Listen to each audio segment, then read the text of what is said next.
10,000 containers, frozen at America's ports. This wasn't a weather delay or a labor dispute. This was a policy detonation with a silent fuse.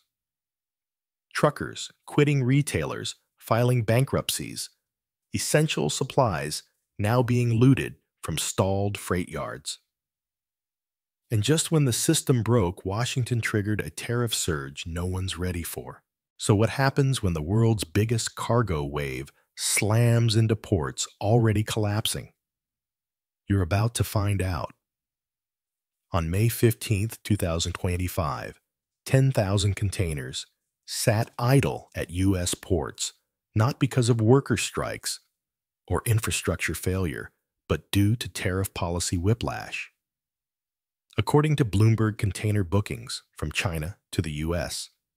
plummeted nearly 50% year over year, driven by weeks of punitive 145% tariffs imposed by the Trump administration. At the port of Long Beach, incoming cargo fell 35% last week, alone with Gene Soroka, executive director of the Port of LOA, warning on CNN that trade with China is very limited right now, adding that the system is seeing an unprecedented disruption.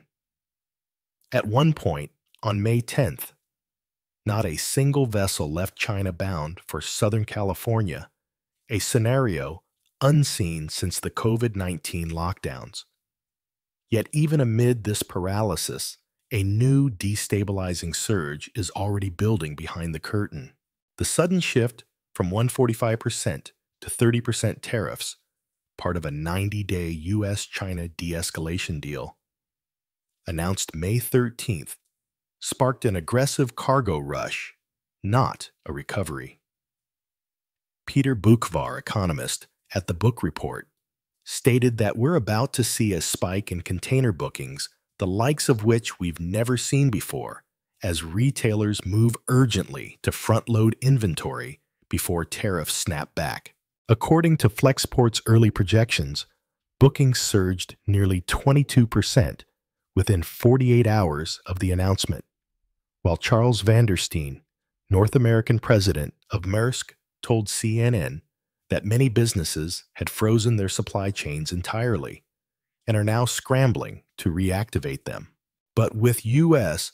port staffing still below pre-pandemic levels and rail terminals already congested, this tariff reprieve may not bring relief. It may trigger a system overload. Truckers are staring down economic ruin as freight availability collapses.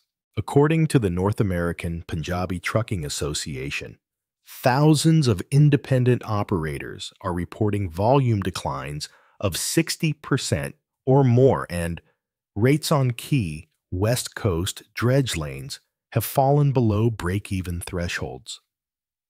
Nav Gill, a California-based fleet owner, told CBS his drivers have gone from 50 container moves a week to barely 10, adding, "Our bills haven't changed, but our revenues vanished." American Trucking Association's data shows owner-operator bankruptcies spiked 31% in April 2025, coinciding with the tariff spike. And the problem isn't isolated. Savannah, Charleston, and Houston are now seeing similar breakdowns in load dispatch. But what happens when goods finally arrive and there's no trucking force left to move them? Kansas City rail terminals, hundreds of miles from any port, have become choke points in a crisis they didn't cause. Over 2,000 containers have been stranded in local yards for more than 7 days, many carrying time-sensitive goods like school supplies, parish shovels, and medical equipment. The Wall Street Journal reports that backlogs in inland hubs are rising fastest in the Midwest, where terminals like Chicago's Global Fee and St. Louis Trey report average dwell times up 47% in just 2 weeks. Logistics analysts at DAT Freight and Analytics say misaligned container flows and delayed rail transfers are compounding the problem with containers out of sync with chassis supply and driver availability. But the real threat isn't what's stuck. It's what's coming.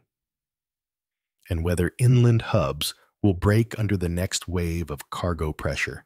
This didn't start at the docks, and it won't end at the rails. What we're watching now is the unraveling of a system that once ran like clockwork, and it's picking up speed. Far from providing relief, the 90-day tariff pause may set the stage for a catastrophic flood of imports. According to projections from the Northwest Seaport Alliance Container, volumes could surge up to 35% above seasonal norms by late June as importers rush to beat the tariff deadline. Jonathan Gold of the National Retail Federation told CNN we're smack in the middle of the holiday stocking season. Retailers are front-loading now to avoid another tariff shock, but port staffing remains stretched. Truck capacity is evaporating, and intermodal infrastructure is misaligned after 2 months of suppressed activity. One Port of Seattle official called it a logistics whiplash event, a flash flood hitting an already drought-damaged system. And with Chinese vessels now reactivated and over 1,000 scheduled to arrive in North America over the next 6 weeks, according to marine traffic data, the risk isn't slowdown, it's systemic failure.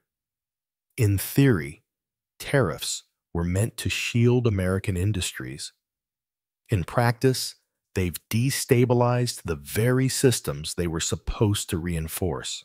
Between April and May 2025, the U.S. imposed back-to-back duties peaking at 145%, which the U.S. Chamber of Commerce said resulted in unsustainable cost burdens for small businesses.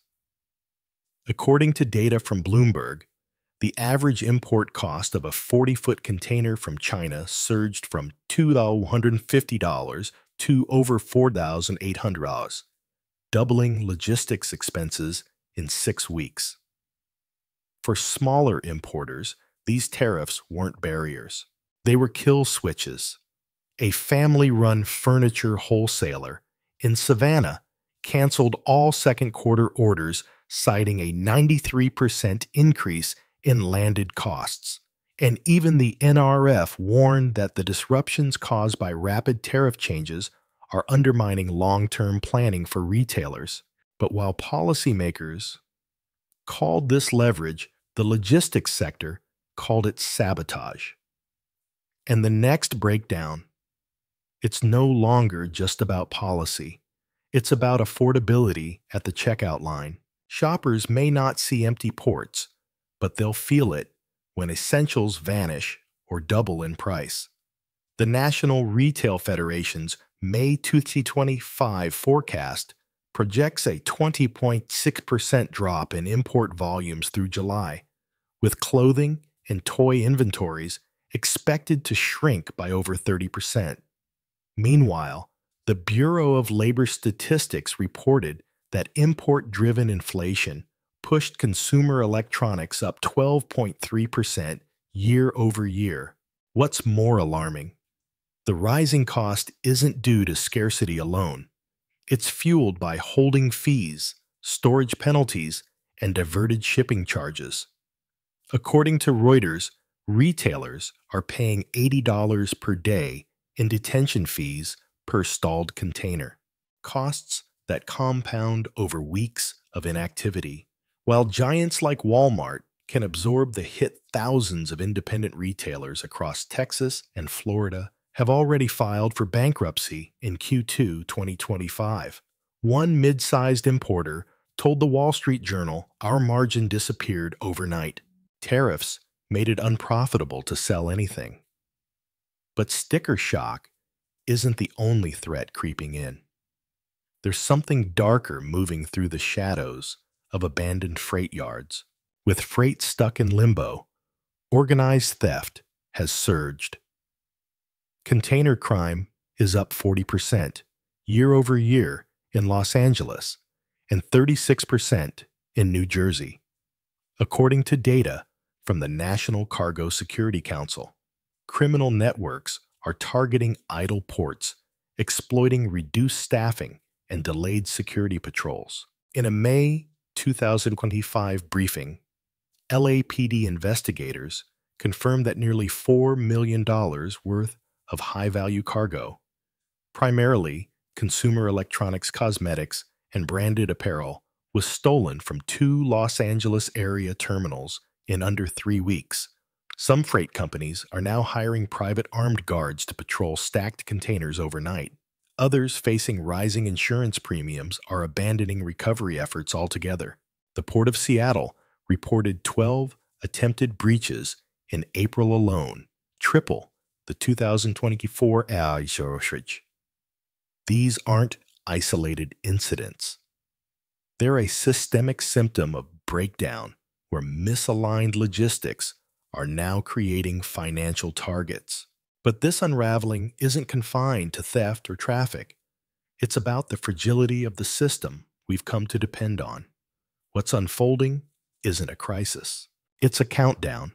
According to the Marine Exchange of Southern California, at least 1,000 cargo ships are now queued to reach U.S. ports over the next 6 weeks as retailers flood the system ahead of the tariff pause expiration. Gene Soroka, Port of LAA, ILA, Executive Director, warned on CNN that the terminals are not ready, citing a projected 25% shortfall in staffing and chassis alignment. Inland bottlenecks are compounding. Kansas City's container dwell times hit 8.2 days, up from 2.9 pre-tariff spike, while Chicago and Atlanta report warehouse vacancy rates climbing not from expansion, but from lack of inbound freight. The International Longshore and Warehouse Union has issued layoff warnings, and the North American Punjabi Trucking Association has flagged a potential mass exit of independent drivers if freight volumes don't stabilize. None of this is theoretical. Every stalled container carries a chain reaction: empty shelves, lost wages, missed deadlines. And yet the federal response remains fragmented. The clock is ticking. But who's listening? The surge is coming, but the system's already broken. This isn't a forecast. It's logistics déjà vu with higher stakes. In 2020, we saw shelves go bare. In 2021, ports jammed for months. But this time, the crisis isn't caused by a virus. It's built into the economic design. The White House calls it a realignment. Ports call it a disaster in slow motion. And businesses, they're just trying to survive the next 90 days. So here's the question. If the most advanced supply chain in the world can grind to a halt over tariffs, what happens when the surge hits a workforce that's already quitting terminals that are still under-equipped? And a retail system out of buffer room? Drop your thoughts in the comments.